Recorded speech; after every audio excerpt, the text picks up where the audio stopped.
कल अपलोड किए गए एपिसोड में मुझे 3 सब्सक्राइबर अधिक मिले, इसलिए मैं 3 अतिरिक्त अध्याय अपलोड कर रहा हूँ। दोस्तों, अब से मुझे कितने सब्सक्राइबर मिलेंगे, मैं 1.5 गुना अपलोड करूँगा एपिसोड। इसलिए अधिक वीडियो के लिए लाइक, शेयर, कमेंट और सब्सक्राइब करें। तेजी से 5 चैप्टर या 1 घंटे का वीडियो बनाने में कम से कम 2 घंटे का समय लगेगा। माना वीडियो का 16 सेकंड में या स्क्रीनशॉट डाल दिया हा। Hello friends, welcome to my YouTube channel Sam Pock Story. Like, share, comment and subscribe to my YouTube channel for more episodes. कल अपलोड किए गए एपिसोड 306 to 310 में मुझे 4 सब्सक्राइबर अधिक मिले, इसलिए मैं 6 अतिरिक्त अध्याय अपलोड कर रहा हूँ। दोस्तों, अब से मुझे कितने सब्सक्राइबर मिलेंगे, मैं 1.5 गुना अपलोड करूँगा एपिसोड। इसलिए अधिक वीडियो के लिए लाइक, शेयर, कमेंट और सब्सक्राइब करें। तेजी से 5 चैप्टर या 1 घंटे का वीडियो बनाने में कम से कम 2 घंटे का समय लगेगा। My husband is a secret billionaire का लेखक द्वारा केवल 351 अध्याय अपलोड किए गए हैं और लगभग 4 दिनों से लेखक द्वारा कोई भी अध्याय अपलोड नहीं किया गया है। और आप सभी दोस्तों के सहयोग से मुझे लगता है कि मुझे सभी अध्याय बहुत तेजी से अपलोड करने होंगे, इसलिए मुझे नहीं पता कि अध्याय 351 पर पहुंचने के बाद मैं कौन सी कहानियां अपलोड करूंगा। तो कृपया मुझे एक कहानी के बारे में सुझाव दें। यदि कहानी अच्छी होगी तो मैं निश्चित रूप से अपलोड करूंगा और मैं अपने my husband is a secret billionaire के अगले अध्याय अपलोड करूंगा जब ये लेखक द्वारा अपलोड किया जाएगा। Starting the chapter 311 mister Dixit और अयांश की बेहेस और सबूत। अब तक आपने पढ़ा। रिया की बात सुन मिस्टर दीक्षित बोले, तुम्हें ऐसा क्यों लगता है लड़की की? यहाँ मौजूद लोग तुम्हारे इस झूठे साबुत पर विश्वास करेंगे। आखिर तुम बस एक नए जुड़े मेंबर की असिस्टेंट हो और कुछ भी नहीं। अल्पविराम। मिस्टर दीक्षित को इस तरह रिया से बदतमीजी से बात करते देख अयांश का चेहरा गुस्से से लाल हो गया और वो अपनी जगह से खड़ा हुआ और बोला, मिस्टर दीक्षित, अपनी जुबान संभाल कर बात कीजिए। आप हमारे लोगों से बात कर रहे हैं और हम अपने लोगों के खिलाफ एक शब्द बर्दाश्त नहीं कर सकते। और रही बात साबुत की, तो आपका इस तरह से बात करना ही सबसे बड़ा साबुत है कि आप असल में किस तरह के इंसान हैं। ये कहते हुए अयांश इतना खतरनाक लग रहा था कि उसका इतना खतरनाक रूप देख वहां मौजूद सभी लोगों की रूह कांप गई। वही मिस्टर दीक्षित का तो पूरा चेहरा ही डर से सफेद हो गया था। अब आगे। अल्पविराम। वही रिया तो अयांश को देख स्माइल कर रही थी और अपने मन में ही सोच रही थी, क्या अयांश ने मेरा साथ दिया है? मुझे तो इस बात का विश्वास ही नहीं हो रहा है कि अयांश ने सबके सामने मेरी साइड ली। रिया अपने मन में ये सोच रही थी कि तभी मिस्टर रानावत अपनी जगह खड़े हुए और बोले, लगता है मिस्टर अयांश अपने असिस्टेंट के लिए बहुत ज़्यादा प्रोटेक्टिव है, तभी तो वो इस तरह यहाँ मौजूद सभी लोगों के सामने उसे प्रोटेक्ट कर रहे हैं। अगर मैं उसके लिए प्रोटेक्टिव हूँ तो उसमें बुरा किया है। वो मेरे लिए काम करती है, वो मेरे लोगों में से एक है और मैं अपने लोगों के खिलाफ कुछ भी बर्दाश्त नहीं कर सकता। रानावत जी की बात सुन अयांश बोला।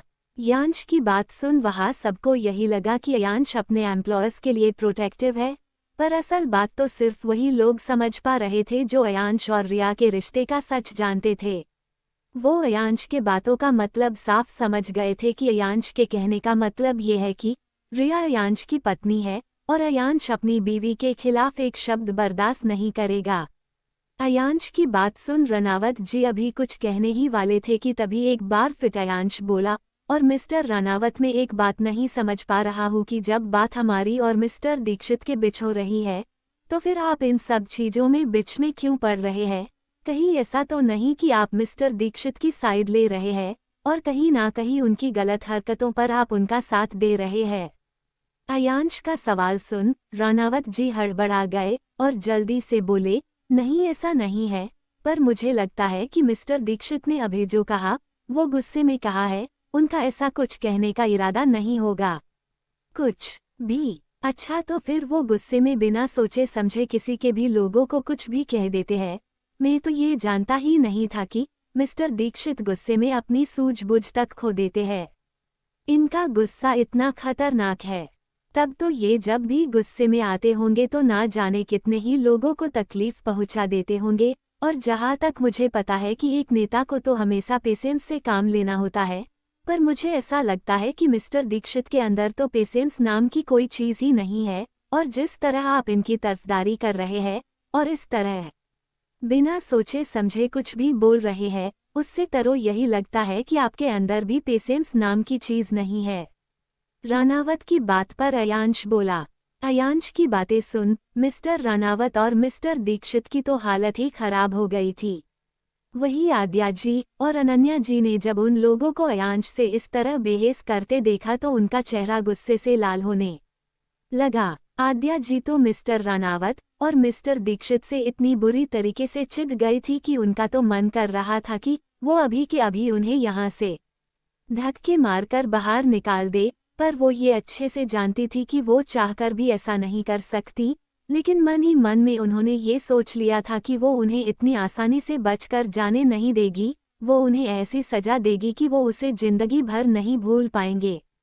वो अभी ये सोच ही रही थी कि तभी मिस्टर दीक्षित बोले, मिस्टर अयांश आप बिना सबूत के मेरे बारे में कुछ भी ऐसा वैसा नहीं कह सकते। किसी ने भी आपको ऐसा करने का हक नहीं दिया है। सबूत? मेरी असिस्टेंट अभी आपको और यहाँ मौजूद हर किसी को वही दिखाने वाली थी, पर आपने तो उसे उल्टा ही सुना दिया, जैसे कि आपको इस बात का डर था कि कहीं इस वजह से आपकी असलियत लोगों के सामने न आ जाए। मिस्टर दीक्षित की बात सुन अयांश बोला। अयांश की इस बात पर मिस्टर दीक्षित ने अपने मन में खुद को ही कोसते हुए कहा, मुझे अभी क्या जरूरत थी उस अयांश को साबुत के बारे में कहने की। कहीं ऐसा ना हो कि मेरे ये कहने से मैं ही उल्टा मुसीबत में पड़ जाऊं, और तो और इस अयांश की आखिर दिक्कत क्या है? वो हाथ पैर धोकर मेरे पीछे क्यों पड़ गया है? अभी मिस्टर दीक्षित अपने मन में ये सोच ही रहे थे कि तभी मिस्टर सक्सेना अपनी जगह जैसे खड़े हुए और बोले, आप किस साबुत की बात कर रहे हैं अयांश? क्या सच में मिस्टर दीक्षित ने लोगों के साथ मिसबिहेव किया है? मिस्टर सक्सेना का सवाल सुन अयांश ने उनकी तरफ एक नज़र देखा और बोले, मिसबिहेव, ये तो बहुत छोटा सा वर्ड है। ये तो अपने घमंड में इतने अंधे हो गए कि ये आम लोगों को अपना गुलाम समझने लगे। इन्होंने और इनके परिवार वालों ने मिलकर कई लोगों की जिंदगी बर्बाद कर दी है, और तो और इनके बेटे ने एक मासूम लड़की का रेप तक कर डाला, और अपने बेटे को बचाने के लिए इन्होंने अपनी ताकत का इस्तेमाल करके उस लड़की के परिवार को मार दिया। अयांश की बात सुन मिस्टर सक्सेना और वहां मौजूद सभी लोग शॉक हो गए। वही मिस्टर दीक्षित के तो हाथ पांव कांपने लगे थे। वो तो बस यही सोच रहे थे कि उन्होंने तो इस पूरे मामले की सारी एविडेंस खत्म कर दी थी, तो फिर आखिर अयांश को इस बारे में कैसे पता चला? अभी मिस्टर दीक्षित अपने मन में ये सोच ही रहे थे कि तभी उन्हें शिवराज जी की आवाज सुनाई दी, जो गुस्से में उनसे कह रहे थे, मिस्टर दीक्षित, मैंने तो अपने सपने में भी नहीं सोचा था कि आप इस तरह के इंसान निकलेंगे। मुझे तो लगता था कि आप एक अच्छे दिल वाले इंसान हैं, पर आप तो खरगोश के रूप में एक सांप निकले। शिवराज जी की बात सुन मिस्टर दीक्षित बोले, शिवराज जी, आप मेरे बारे में गलत समझ रहे हैं। मैं इस तरह का इंसान नहीं हूँ। मुझे फंसाने की कोशिश की जा रही है। अभी मैंने उनके खिलाफ जो कुछ भी कहा उसका बदला ले रहे हैं वो मुझसे। मिस्टर दीक्षित की बात सुन अयांश बोला, और कितना झूठ बोलेंगे आप मिस्टर दीक्षित? आप भी ये बात अच्छे से जानते हैं कि मैं जो कह रहा हूँ ना वो बिल्कुल सच है, फिर भी आप यहाँ मौजूद सभी लोगों को झूठ बोलकर उन्हें गुमराह करने की कोशिश कर रहे। पर अब आपका कोई भी चाल काम नहीं आएगा। एक बार यहाँ मौजूद लोगों ने मेरे हाथ में रखे इस सबूत को देख लिया ना, तो आपके दोस्त तक आपसे नफरत करने पर मजबूर हो जाएंगे। और क्या कह रहे थे आप? मैं आपसे बदला ले रही है, तो मैं आपको बताना चाहती हूँ कि आपने जो कुछ भी सोचा है ना, वो बिल्कुल सच है। मैं सच में आपसे बदला ले रहा हूँ, पर मैं ये बदला ना आपकी बातों को सुनकर नहीं ले रहा, बल्कि उन लोगों की तरफ से ले रहा हूँ जिनकी जिंदगी आपने बर्बाद कर दी।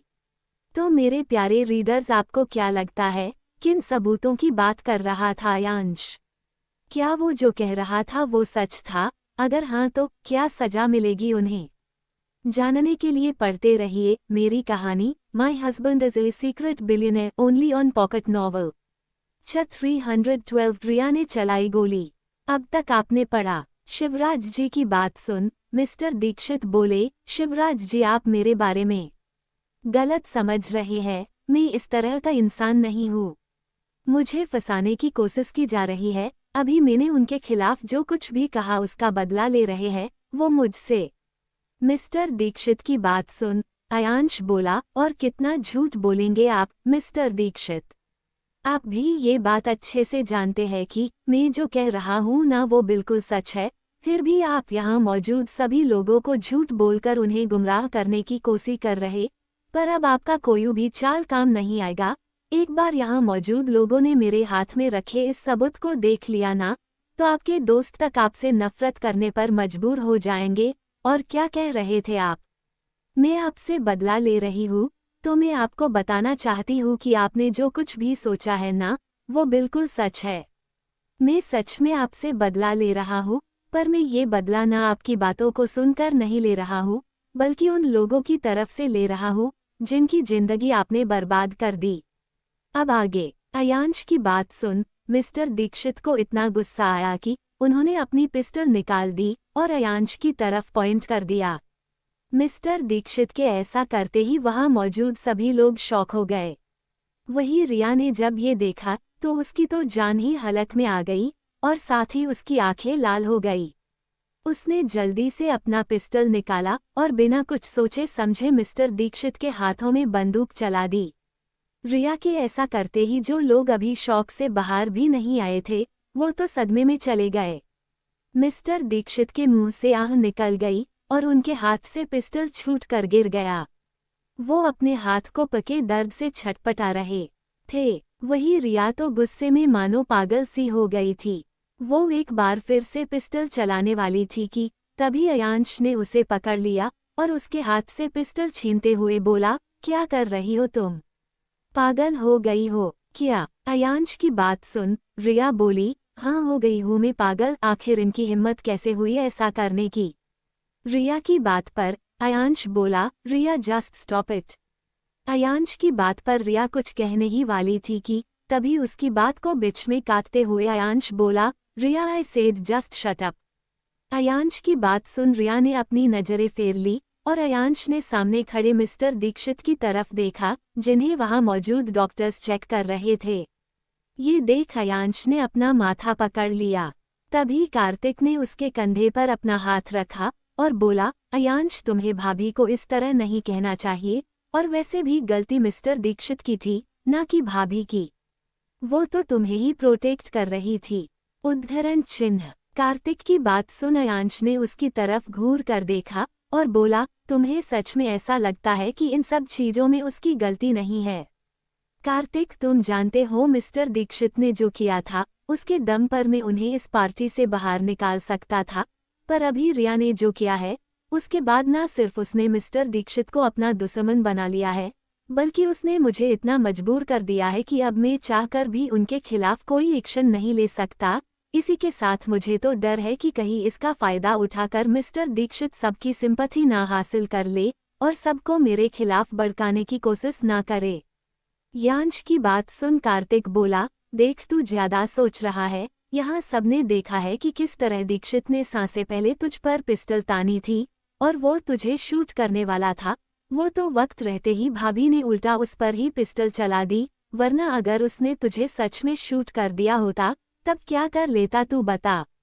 वो तो तुझे प्रोटेक्ट कर रही थी जो एक असिस्टेंट करता है। अगर इस बात को नजरअंदाज भी कर दिया जाए तो हम ये नहीं भूल सकते अंश की भाभी तेरी वाइफ है, और एक वाइफ कभी भी अपनी आंखों के सामने अपने पति को किसी भी खतरे में नहीं देख सकती।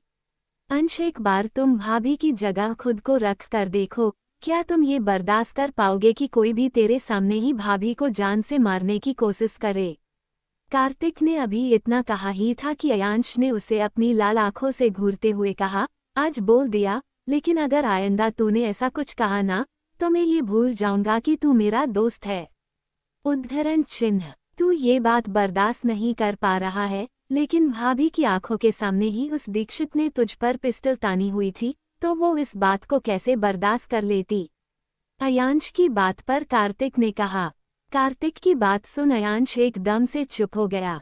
उसे समझ आ गया था कि उसने अभी रिया पर बिना मतलब का ही गुस्सा किया। यहाँ अयांश और कार्तिक आपस में बात कर रहे थे, तो वहीं दूसरी तरफ मिस्टर दीक्षित की हालत देख उनकी बेटी मोना दीक्षित का तो चेहरा गुस्से से लाल हो गया था। वो गुस्से में रिया की तरफ देखती है और फिर अपनी पिस्तौल निकालकर रिया की तरफ बढ़ने लगती है। वो गुस्से में बढ़ते हुए रिया के पास जाकर उस पर बंदूक तानते हुए बोली, तेरी इतनी हिम्मत कि तूने मेरे डेड पर गोली चलाई, तुझे तो मैं जिंदा नहीं छोड़ूंगी। ये कहकर मोना पिस्टल का ट्रिगर लगाने लगती है कि तभी किसी ने मोना को पीछे से एक किक मारा, जिससे मोना सीधे जमीन पर जा गिरी और उसके मुंह से चीख निकल गई। वही किसी की चीख सुन जब सबकी नज़र उस तरफ गई तो उन्होंने देखा कि मोना जमीन पर गिरी हुई है। ये देख सभी के मन में बस यही चल रहा था कि आखिर यहाँ हो क्या रहा है। सब अपने मन में ये सोच ही रहे थे कि तभी अवनिया गुस्से में आगे बढ़ी और उसने मोना के हाथों पर अपने पैर रख दिए, जिससे मोना तड़प उठी। वही उसे इस तरह तड़पते देख अवनिया बोली, क्या हुआ? दर्द हो रहा है? अभी तो तुम अपने इसी हाथों से मेरी बेस्ट फ्रेंड पर गोली चलाने वाली थी, तो फिर अब जब मैं तुम्हें चोट पहुंचा रही हूँ तो तुम्हें दर्द हो रहा है। तो मेरे प्यारे रीडर्स, आपको क्या लगता है, क्या मिस्टर दीक्षित रिया को ऐसे ही जाने देंगे या फिर वो लेंगे उससे बदला? जानने के लिए पढ़ते रहिए मेरी कहानी my husband is a secret billionaire only on pocket novel THNKU। 313 Ayansh की धमकी। अब तक आपने पढ़ा। ये कहकर मोना पिस्टल का ट्रिगर लगाने लगती है कि तभी किसी ने मोना को पीछे से एक किक मारा, जिससे मोना सीधे जमीन पर जा गिरी और उसके मुंह से चीख निकल गई। वही किसी की चीख सुन जब सबकी नज़र उस तरफ गई तो उन्होंने देखा कि मोना जमीन पर गिरी हुई है। ये देख सभी के मन में बस यही चल रहा था कि आखिर यहाँ हो क्या रहा है। सब अपने मन में ये सोच ही रहे थे कि भी अवनिया गुस्से में आगे बढ़ी और उसने मोना के हाथों पर अपने पैर रख दिए, जिससे मोना तड़प उठी। वही उसे इस तरह तड़पते देख अवनिया बोली, क्या हुआ?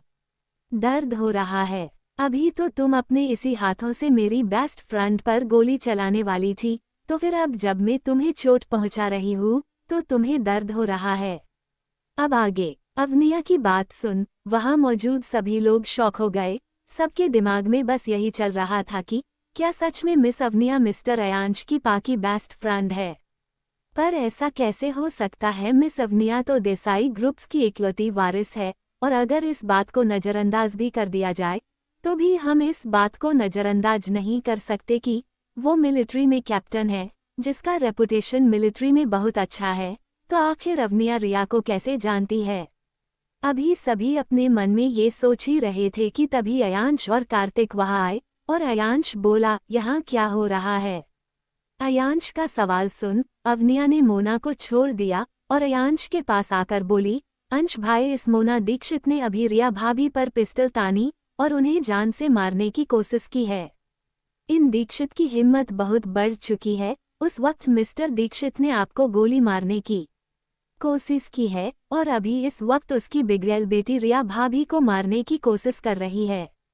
इन लोगों को तो इनकी जगह दिखानी होगी। इन्हें भी तो पता चलना चाहिए कि इन्होंने असल में किससे दुश्मनी लेने की कोशिश की है।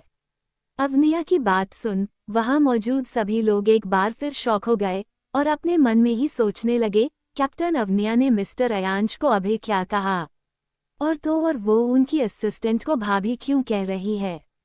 अभी सब अपने मन में ये सोच रहे थे कि तभी उन्हें अयांश के गुस्से से भरी आवाज सुनाई दी, जो मोना की तरफ देखते हुए कह रहा था, मिस्टर दीक्षित की गलतियों के लिए तो मैं उन्हें फिर भी जाने दे सकता था, पर अभी जो हरकत तुमने की है ना, उसके बाद तो अब तुम लोगों को कोई नहीं बचा सकता। मैं भी अब ये देखना चाहूँगा कि आखिर तुम लोगों को अब कौन बचाता है।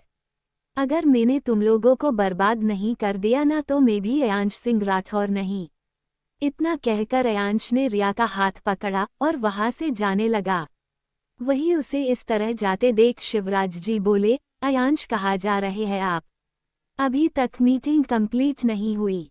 उद्धरण चिन्ह। शिवराज जी की बता सुन अयांश उनकी तरफ मुड़ा और बोला, इतना कुछ होने के बाद भी आपको लगता है कि आज ये मीटिंग कंटिन्यू होगी? मुझे तो ऐसा नहीं लगता। खैर हमें कुछ जरूरी काम है तो हम चलते हैं।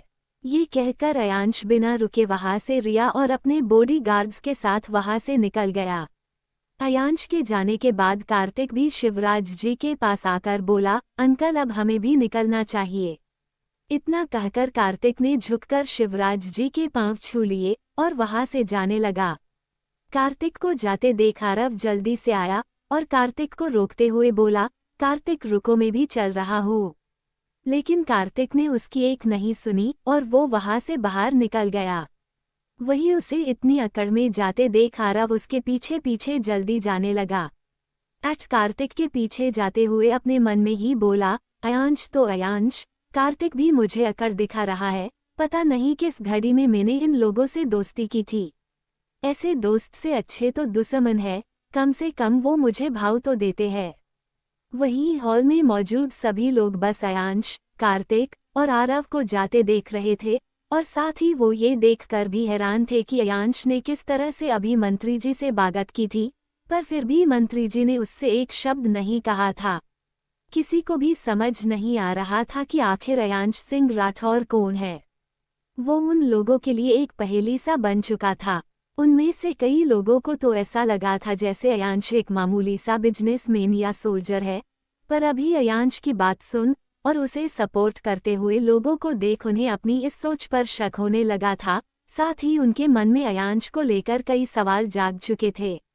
यहाँ सभी लोगों के दिमाग में ये सब चल रहा था तो वही दूसरी तरफ अयांश रिया को लेकर हाल से बाहर आ गया था और अपनी कार में बैठकर वहां से जाने लगा कि तभी कार्तिक वहां आ गया और अयांश से बोला, तो आज चल रहे हो ना क्लब?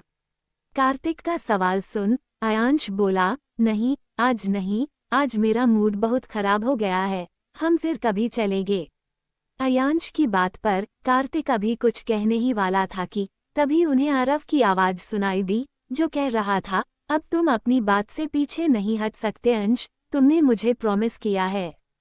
आरव की बात सुन अयांश कुछ कहने ही वाला था कि तभी एक बार फिर आरव बोला, मैं इस मैटर में कुछ भी नहीं सुनना चाहता। तुम दोनों ठीक 7 बजे मूनलाइट क्लब आ जाना, हम आज वही पार्टी करेंगे। इतना बोलकर आरव वहां से आगे बढ़ गया। वही अयांश और कार्तिक तो कभी आरव को जाते देखते तो कभी एक दूसरे की तरफ, पर वो अब चाहकर भी कुछ कर नहीं सकते क्योंकि वो एक राजपूत थे और राजपूत कभी भी अपने वादे से नहीं मुकरते थे। To be continued. Thank you. 314 dark kingdom. योजक चिन्ह। अब तक आपने पढ़ा। अयांश की बात पर कार्तिक अभी कुछ कहने ही वाला था कि तभी उन्हें आरव की आवाज सुनाई दी जो कह रहा था, अब तुम अपनी बात से पीछे नहीं हट सकते अंश, तुमने मुझे प्रॉमिस किया है।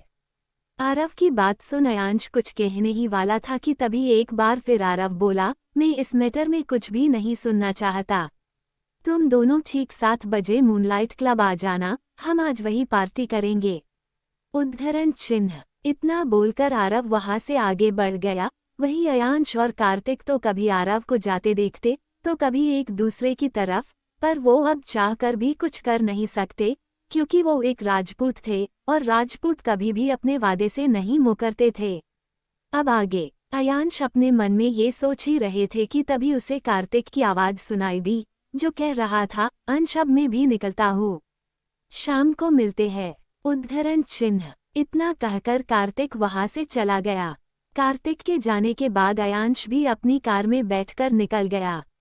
वही दूसरी तरफ एकांश जी अपने केबिन में बैठे कुछ काम कर रहे थे कि तभी उनका फोन रिंग करने लगा। उन्होंने बिना फोन की तरफ देखे ही कॉल पिक कर लिया। उनके कॉल पिक करते ही फोन के दूसरे तरफ वाले शख्स ने कुछ कहा जिसे सुनकर एकांश जी आंखें एकदम से लाल होने लगी और साथ ही उनकी नशे उभर आई थी।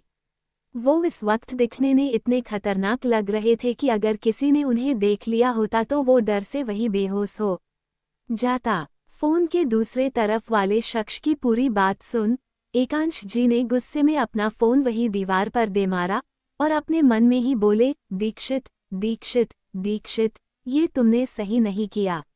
आखिर तुम्हारी हिम्मत कैसे हुई कि तुम मेरे खिलाफ जाओ और तुमने मेरे यानी एकांश सिंह राठौर के बेटे को मारने की कोशिश की। जिस थाली में खाते हो उसी थाली में छेद करने चले थे तुम। तो अब मैं भी बताता हूँ कि खुद की थाली में छेद करने का अंजाम क्या होता है।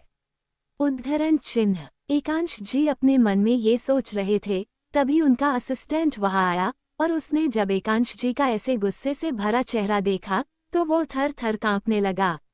वहीं एकांश जी ने जब देखा कि उनके केबिन में कोई बिना नोक किए ही आ गया है, तो वो गुस्से से अपनी असिस्टेंट की तरफ देख अपनी सर्द आवाज में बोले, आखिर आपकी हिम्मत कैसे हुई बिना हमारी परमिशन के हमारे केबिन में आने की? लगता है कि हमने आप लोगों को कुछ ज्यादा ही छूट दे दी है, तभी तो हमारे सर पर चढ़ने लगे हो तुम सब। एकांश जी की बात सुन अचानक से उनके असिस्टेंट को इस बात का एहसास हुआ कि अनजाने में उसने कितनी बड़ी गलती कर दी थी। अब उसे एकांश जी के गुस्से से डर लगने लगा था। वो अपने मन में खुद को ही कोसते हुए बोले, यार ईशान, ये जानते हुए भी एकांश को अपने नियमों से कितना प्यार है, फिर भी आपसे इतनी बड़ी गलती कैसे हो सकती है? हमसे जो गलती हुई सो हुई, हमें तो अभी इस वक्त उस इंसान पर गुस्सा आ रहा है जिसकी वजह से अभी एकांश का मूड इतना खराब है। अरे इसके गुस्से मुझे यानी कि इसके बचपन के दोस्त तक को डर लगता है। तो मुझे तो ये समझ नहीं आ रहा है कि आखिर वो कौन बेवकूफ़ है जिसने उसे गुस्सा दिलाया, जिसका शिकार जाने अनजाने में भी बन जाऊंगा। अभी ईशान जी अपने मन में ये सोच ही रहे थे कि तभी उन्हें एकांश जी के गुस्से से भरी आवाज सुनाई दी, जो कह रहे थे, हमने आपसे कुछ पूछा है ईशान, हमारे सवालों का जवाब दीजिए वरना हम आपको डार्क किंगडम भेज देंगे। और हमें नहीं लगता कि हमें आपको ये बताने की जरूरत है कि डार्क किंगडम में लोगों के साथ क्या होता है। एकांश जी की बात सुनकर तो ईशान जी का चेहरा डर से सफेद पड़ गया। वो अपने मन में ही बोले, डार्क किंगडम सिर्फ केबिन में बिना नोक किए आने पर ये मुझे डार्क किंगडम भेजना चाहता है। आखिर ये इतना ज्यादा क्रूएल कैसे हो सकता है? अरे अगर इस बात को नजरअंदाज भी कर दिया जाए कि मैं इसका असिस्टेंट हूँ, तो भी ये इस बात को कैसे नजरअंदाज कर सकता है कि मैं इसका बचपन का दोस्त हूँ? आखिर ये अपनी दोस्त को मौत की सजा देने के बारे में कैसे सोच सकता है? अभी ईशान जी अपने मन में ये सोच ही रहे थे कि तभी उन्हें एक बार फिर एकांश जी की आवाज सुनाई दी, जो कह रहे थे, ईशान माथुर, हम आपसे कुछ पूछ रहे हैं। एकांश जी की बात सुन ईशान जी अपने ख्यालों से बाहर आए और बोले, सॉरी बॉस, वो मैं तो आपको ये बताने आया था कि अयांश सर को पार्टी में ऐड कर लिया गया है, लेकिन उन्हें अभी दिल्ली सीएम के इलेक्शन के लिए बाकी लोगों की सहमति नहीं मिली है। पार्टी में बहुत से लोग हैं जो उनके लिए दिक्कत खड़ी कर रहे हैं। उद्धरण चिन्ह। ईशान जी ने इतना कहा ही था कि तभी एकांश जी उनकी बात को बीच में काटते हुए बोले, 1 घंटे के अंदर अंदर मुझे दीक्षित की पूरी जन्म कुंडली चाहिए। अपने जन्म से लेकर उसने आज तक जितने भी बुरे काम किए हैं, सारी डिटेल्स चाहिए मुझे। उद्धरण चिन्ह। एकांश जी की बात सुन ईशान जी हैरान हो गए और अपने मन में ही सोचने लगे कि आखिर एकांश जी को इस बारे में कैसे पता चला, जबकि अब तक तो उन्होंने इस बारे में उन्हें कुछ कहा भी नहीं था। पर फिर थोड़ी देर बाद उन्हें ये बात समझ आ गई कि जरूर उनके आने से पहले ही एकांश जी को इस बारे में पता चल चुका था, इसी वजह से वो इस वक्त इतने गुस्से में थे। ये समझ आते ही उन्हें अब दीक्षित पर तरस आने लगा था। वो अपने मन में ही सोच रहे थे, मुझे तो अब ये सोचकर उस दीक्षित पर तरस आ रहा है कि पता नहीं अब अयांश उस दीक्षित का क्या हाल करेगा, क्योंकि मैं ये बात बहुत अच्छे से जानता हूँ कि अंश सर और अनन्या में एकांश सर की वीक पॉइंट है। अगर कोई उन्हें हल्की सी खरोच पहुंचाने की कोशिश भी करता है तो एकांश सर उसका वो हाल करते हैं कि वो खुद के ही जन्म को कोसने लगता है। तो यहाँ तो उस दीक्षित ने सीधे अयांश सर को जान से मारने की कोशिश की है। अब तो भगवान ही जाने कि सर अब उस दीक्षित के साथ क्या करने वाले हैं। अभी ईशान जी अपने मन में ये सोच ही रहे थे कि तभी उन्हें एक बार फिर एकांश जी की आवाज सुनाई दी, जो इस बार गुस्से में चिल्लाते हुए कह रहे थे, लगता है कि आपका ध्यान काम पर नहीं लग रहा है ईशान, तो फिर आप एक काम क्यों नहीं करते, अपना रेजिग्नेशन टाइप करके मुझे मेल कर दीजिए, मैं उसे तुरंत अप्रूव कर देता हूँ। उसके बाद आपको जितना मन हो आप अपने ख्यालों में खोए रह सकते हैं, कोई आपको नहीं रोकेगा। एकांश जी की ये बात सुन ईशान जी बोले, नहीं नहीं, मैं तो बस अभी जा ही रहा था, बस 1 घंटे में मैं आपको रिपोर्ट देता हूँ ना। ईशान जी की बात पर एकांश जी बोले, 1 घंटा नहीं, अब बस तुम्हारे पास आधा घंटा है। पर क्यों? अभी तो आपने कहा था कि मेरे पास 1 घंटा है, तो फिर अब आधा घंटा क्यों? एकांश जी की बात सुन ईशान जी उनसे सवाल करते हुए बोले। ईशान जी का सवाल सुन एकांश जी बोले, वो तुम्हारी सजा है। और अब अगर तुम यहाँ से नहीं गए तो मैं आधे घंटे की जगह 15 मिनट का टाइम दूंगा तुम्हें। एकांश जी की बात सुन ईशान जी तुरंत पीछे मुड़े और केबिन से बाहर चले गए। ईशान जी के जाने के बाद एकांश जी अपने मन में ही बोले, दीक्षित दीक्षित दीक्षित, अब तुम्हारी बर्बादी शुरू हो गई। पावर बहुत पसंद है ना तुम्हें, दिल्ली इलेक्शन में अपनी बेटी को खड़ा करना चाहते हो ना तुम, लेकिन अफसोस की बात तो ये है कि अब तुम्हारे पास कोई कुर्सी नहीं रह जाएगी, कहीं का नहीं छोड़ूंगा मैं तुम्हें। उद्धरण चिन्ह। यहाँ एकांश जी अपने मन में ये सोच ही रहे थे, तो वही दूसरी तरफ अयांश और रिया अयांश के दिल्ली वाले अपार्टमेंट में पहुंच गए थे। वहां पहुंचने के बाद अयांश और रिया घर के अंदर आए, तो अयांश बिना रिया से कुछ भी कहे रूम में चला गया। वही अयांश को इस तरह रूम में जाते देख रिया अपने मन में ही बोली, ये अयांश मुझे इग्नोर क्यों कर रहे हैं? और वो इस तरह बिना कुछ कहे अंदर क्यों चले गए? क्या वो मुझसे नाराज है? अभी रिया अपने मन में ये सोच ही रही थी कि तभी अयांश रूम से एक बॉक्स लेकर बाहर आया और रिया के सामने उस बॉक्स को रख दिया।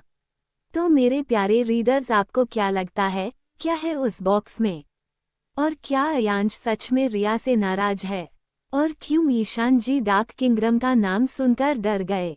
जानने के लिए पढ़ते रहिए मेरी कहानी my husband is a secret billionaire only on pocket novel. 315 रिया के है अपने कुछ राज।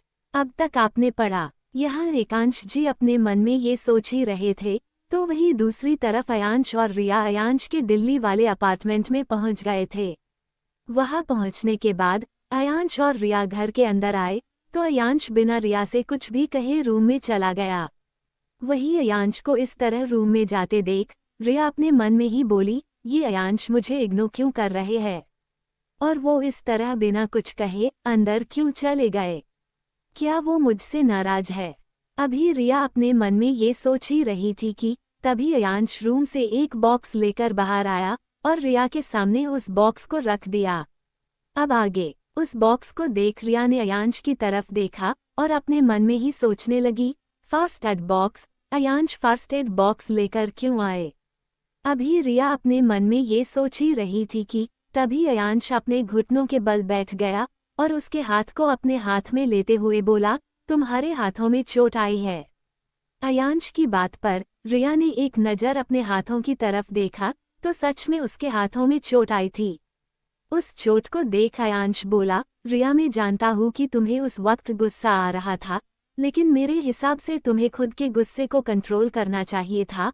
मैं ये नहीं कह रहा हूँ कि तुम गलत थी, लेकिन मेरा यकीन मानो तुम्हारे इस कदम से मिस्टर दीक्षित को नुकसान नहीं पहुंचा है, बल्कि उन्हें तो इससे फायदा हुआ है। उन्हें पार्टी में हर किसी की सिंपैथी मिल चुकी है। खैर अब जो हो गया है उसे तो बदला नहीं जा सकता है, पर मैं तुमसे यही कहूंगा कि आगे से कोई भी कदम उठाने से पहले 10 बार सोचना। अयांश की बात सुन रिया ने एक नज़र अयांश की तरफ देखा और बोली, आप ये कहना चाहते हैं कि मैं उसे ऐसे छोड़ देती? अगर मिस्टर दीक्षित ने आप पर गोली चला दी होती तब उस वक्त में क्या करती? अयांश, भले ही आपको मेरा ये कदम उठाना गलत लग रहा है, पर मुझे अपने इस कदम का कोई अफसोस नहीं है। मैं तो उल्टा उसे जान से मारना चाहती थी, और सिर्फ इस बार नहीं अयांश, आगे भी अगर किसी ने आपके खिलाफ जाने की कोशिश की ना, तो मैं उसके साथ भी ऐसा ही करूंगी, फिर चाहे आपको ये अच्छा लगे या ना लगे। रिया ने ये बात अयांश की आंखों में आंखें डालकर कही थी। उसकी आंखों में ये कहते वक्त अयांश को एक अलग ही जुनून नजर आ रहा था। आज पहली बार ऐसा हुआ था कि अयांश रिया की आंखों में देख नहीं पा रहा था। उसे कहीं ना कहीं अपने दिल में एक घबराहट सी हो रही थी। वही अयांश को अपने ख्यालों में खोया देख रिया ने अपना हाथ उसकी पकड़ से छुड़ाया और अपने जगह से खड़े होते हुए बोली, मैं फ्रेश होने के लिए जा रही हूँ। इतना कहकर रिया बिना अयांश की तरफ मुड़े वहां से चली गई। वही अयांश रिया को जाते देख अपने मन में खुद से ही बोला, आज रिया की आंखों में एक अलग तरह का पागलपन दिखा है मुझे, पता नहीं क्यों पर इस वक्त मेरा दिल बहुत घबरा रहा है। हो सकता है कि शायद मैं कुछ ज्यादा सोच रहा हूँ, पर पता नहीं क्यों मेरा दिल बार बार कह रहा है रिया के दिमाग तो चल रहा है, जो बहुत खतरनाक है।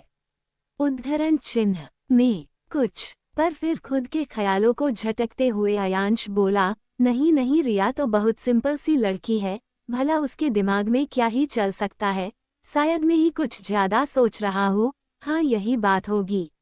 अपने मन में ये सोच अयांश किचन की तरफ चला गया। वही दूसरी तरफ रिया अपने रूम में आने के बाद किसी को अपने फ़ोन में कुछ मैसेज करने लगी।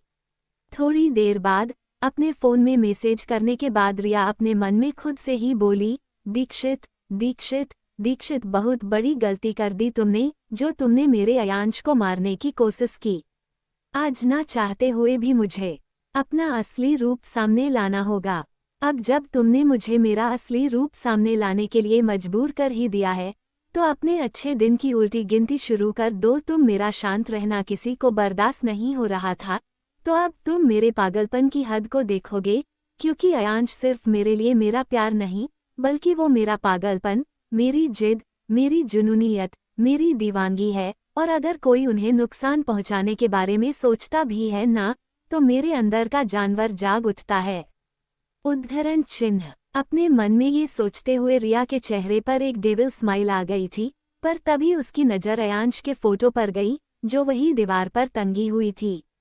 अयांश के फोटो को देख रिया फिर अपने मन में ही बोली, मुझे माफ कर दीजिएगा अयांश की, मैंने आपसे अपने बारे में इतनी बड़ी बात छुपाई है। वैसे तो मैं कभी भी इस रास्ते पर नहीं जाना चाहती थी, पर NIFT में उस लड़की के साथ जो कुछ भी हुआ था, उसकी वजह से मुझे ये कदम उठाना पड़ा, और आपसे ये बात छुपाने के पीछे मेरा बस इतना ही कारण था कि मुझे इस बात का डर था कि कहीं ये बात जानने के बाद आप मुझसे नाराज ना हो जाए। मुझे यकीन है कि जब आपको ये बात पता चलेगी तो आप मेरी मजबूरी को समझेंगे। ये सोचते हुए रिया की आंखें नम हो गई थी। अभी रिया अपने मन में ये सब सोच ही रही थी कि तभी अयांश रूम में आया। उसने जब रिया को इस तरह खड़े देखा तो वो उसे आवाज देते हुए बोला, रिया कहाँ खोई हुई तुम? और तुम अब तक फ्रेश क्यों नहीं हुई? तुम्हारी आंखों में ये नमी, कुछ हुआ है क्या? अयांश का सवाल सुन रिया जवाब देते हुए बोली, नहीं अयांश, कुछ नहीं हुआ है, वो मैं तो बस आज जो कुछ भी हुआ वो सोच रही थी। ये सोचते हुए मेरी आंखों में नमी आ गई। रिया की बात सुन अयांश बोला, तुम उस बारे में ज्यादा मत सोचो और जाओ जाकर फ्रेश हो जाओ, तब तक मैं कॉफी बना लेता हूँ। अयांश की बात सुन रिया ने अपना सर हाँ में हिला दिया और फिर फ्रेश होने के लिए वॉशरूम में चली गई। वही दूसरी तरफ अवनिया अपने कार में बैठी अपने घर जा रही थी, तभी उसके फोन में एक मैसेज आया। उस मैसेज को पढ़कर अवनिया अपने मन में ही बोली, अब तो इस दीक्षित को बर्बाद होने से कोई नहीं बचा सकता है। भाभी माँ ने उन लोगों को एक्टिवेट कर दिया, अब तो पूरी दिल्ली में तेल का मचने वाला है। अब तो भगवान ही बचा सकते हैं उस दीक्षित और उसके परिवार को। यहाँ अवनिया अपने मन में ये सोच ही रही थी, तो वही दूसरी तरफ मिस्टर दीक्षित इलाज कराकर हॉस्पिटल से घर जा रहे थे। उनकी बेटी मोना उनके बगल में बैठे गुस्से में उनसे कह रही थी, डेड क्या आप उस 2 कौड़ी की असिस्टेंट को ऐसे ही जाने देंगे? उसकी हिम्मत कैसे हुई आप पर गोली चलाने की? मुझे तो ये समझ नहीं आ रहा है कि आप इतने शांत क्यों हैं, क्योंकि जहाँ तक मैं आपको जानती हूँ अब तक तो आप उस लड़की को अच्छा मजा चखा चुके होते, तो फिर आप उस असिस्टेंट को ऐसे ही जाने देंगे? अपनी बेटी मोना की बात सुन मिस्टर दीक्षित बोले, तुमसे ऐसा किसने कहा कि मैं उसे ऐसे ही जाने दूंगा? उस लड़की को ऐसा मजा चखाऊंगा कि वो जिंदगी भर याद रखेगी, पर अभी ऐसा करने का वक्त नहीं आया है। वक्त नहीं आया है? डेड आप कहना क्या चाहते हैं? क्या अब एक असिस्टेंट को भी मरने के लिए हमें वक्त देखना पड़ रहा है? मिस्टर दीक्षित की बात सुन उनकी बेटी ने उससे सवाल करते हुए कहा। अपनी बेटी का सवाल सुन मिस्टर दीक्षित जवाब देते हुए बोले, बेटा जो जैसा दिख रहा है वो वैसा ही हो, ऐसा जरूरी नहीं है। और मुझे ऐसा लगता है कि मिस्टर अयांश जरूर कोई ताकतवर इंसान है, इसलिए जब तक मैं उनके बारे में कुछ पता नहीं कर लेता तब तक मैं किसी भी तरह का कदम नहीं उठा सकता। और ये तो एक बात है। दूसरी बात ये है कि अगर अभी तुरंत हमने कोई कदम उठाया तो सीधा शक हम पर ही जाएगा, इसलिए अच्छा यही है कि हम जो भी कदम उठाए बहुत सोच समझ कर उठाए, वरना हमारा एक गलत कदम हम पर ही भारी पड़ सकता है। अपने डैड की बात सुन मोना बोली, पर डैड वो तो बस एक असिस्टेंट है और हम दीक्षित हमारा कौन क्या है बिगाड़ सकता है। मोना हमसे भी ताकतवर लोग हैं इस दुनिया में। अभी हाल फिलहाल में मैं चक्रवर्ती ग्रुप्स और इंटरनेशनल से डील करने के बारे में सोच रहा हूँ। एक बार ये डील हो जाए उसके बाद पूरी एशिया में हमारा कोई कुछ नहीं बिगाड़ सकता। अपने डैड की ये बात सुन मोना ने अपना सर हाँ में हिला दिया। अभी वो लोग आपस में बात कर ही रहे थे कि तभी मोना का फोन बजने लगा और जब उसने अपने फोन की तरफ देखा तो ये कॉल उसकी फ्रेंड मिताली का था। अपनी फ्रेंड मिताली का कॉल देख मोना मिस्टर दीक्षित की तरफ देखते हुए बोली, डैड आप मुझे ना यही मूनलाइट क्लब के बाहर उतार दीजिए, आज मैं अपने फ्रेंड्स के साथ डिनर करने वाली हूँ। मोना की बात सुन मिस्टर दीक्षित ने ड्राइवर से कहकर रिया को वही क्लब के बाहर उतार दिया। मोना के उतरने के बाद वो जब अपने घर जा रहे थे कि तभी एक वैन आकर उनकी कार के ठीक सामने खड़ी हो गई।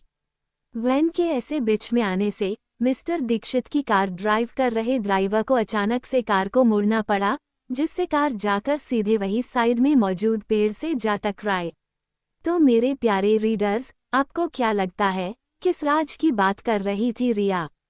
क्या करने वाली है रिया मिस्टर दीक्षित के साथ? क्या हुआ था NIAFT कॉलेज में? क्या है रिया का असली रूप? किन लोगों को एक्टिवेट किया है रिया ने? जानने के लिए पढ़ते रहिए मेरी कहानी। My husband is a secret billionaire only on pocket novel. Thank you.